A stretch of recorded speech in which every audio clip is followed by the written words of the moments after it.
magnifique. On voit que ça travaille bien, ça, on avait la chaleur. Ah ouais.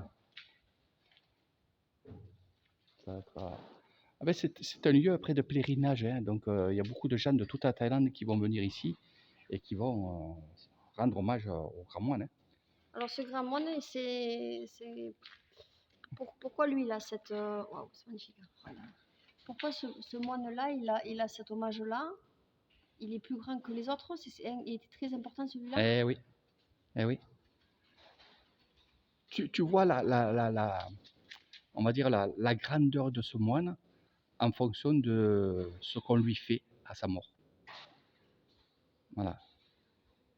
Donc il y a beaucoup de dons, hein, il y a beaucoup de dons.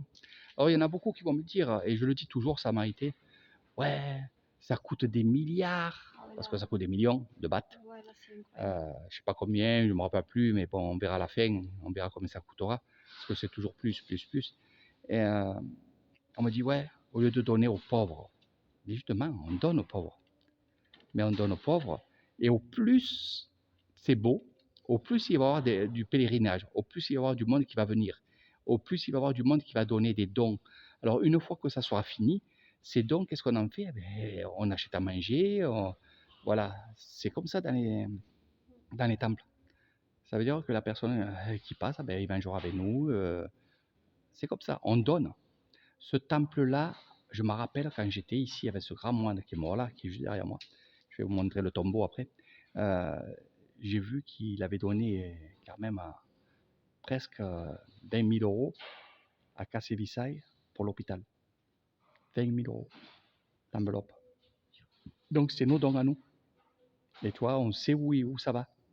On sait où ça va. Parce que tout est marqué, tout est transparent, quoi. Hein, voilà. Oui, c'est magnifique. Et ces trous là, tout en granit et tout. Je sais, les trous, regarde. La lumière va passer à travers. Non? Tu verras. Ah ben, toi, tu verras pas. Mais... Non, je ne verrai pas. Ah. Mais... Tu verras comment ça va faire. T'es presque dans le bon, hein. Voilà, t'as bien calculé.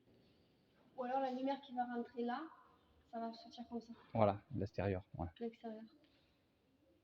C'est pas pour les trous, comme on a dit. Bon, ils vont. Ah ben oui, pour les sangs, oui. Voilà. Ah ben de partout, il y avait ça. Hein. Des trous comme ça, c'est normal. Hein. C'est pour mettre l'échafaudage. Et après, là, c'est vrai que tu verras un peu. Moi, j'ai déjà vu, donc ça fait que je sais ce que ça va faire. Là, ça va être habillé de bois, ça va être habillé de marbre. C'est que du marbre, tu vas voir là. Donc, regardez le tombeau. Alors, sous ce marbre, Maïté, sous ce marbre, il y a son cercueil. C'est ça, non? Hein? Il a été brûlé ici. On a mis une grosse caisse en fer avec du fer très épais qu'ils ont soudé. Donc, chaque fois que ça tombait, ça ne pouvait pas cabosser le truc. Mais on fait ça et après, on construit. Donc, en fait, il a vu sa construction. Voilà, la construction de son tombeau. Après, c'est pas lui qui a décidé de faire ça. Hein? C'est des moines plus hauts qui, eux aussi, donnent des dons. Parce que c'est des dons de nous, mais aussi des dons d'autres temples.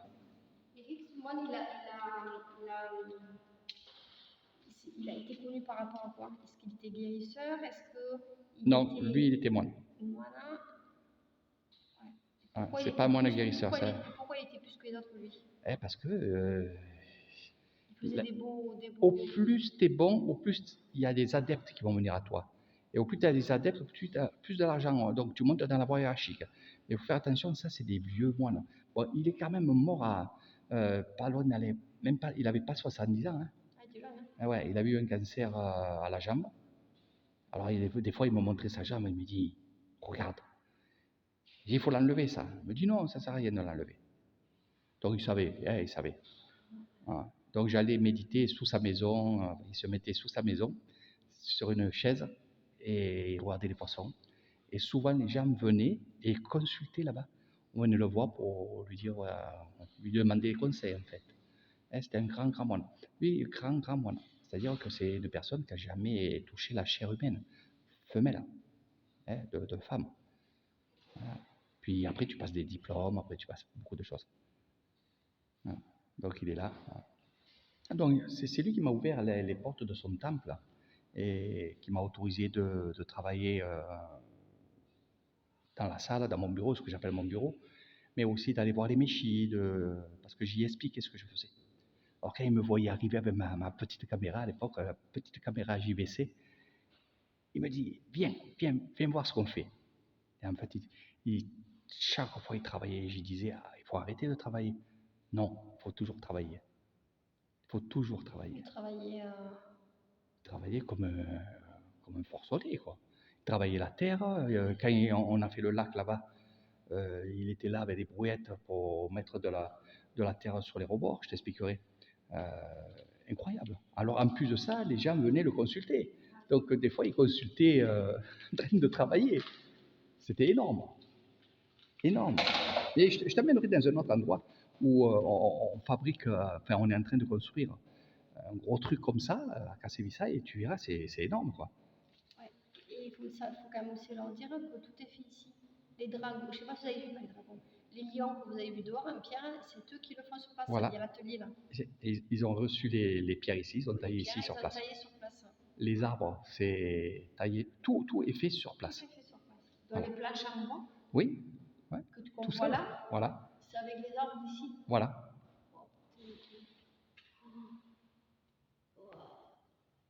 Eh oui.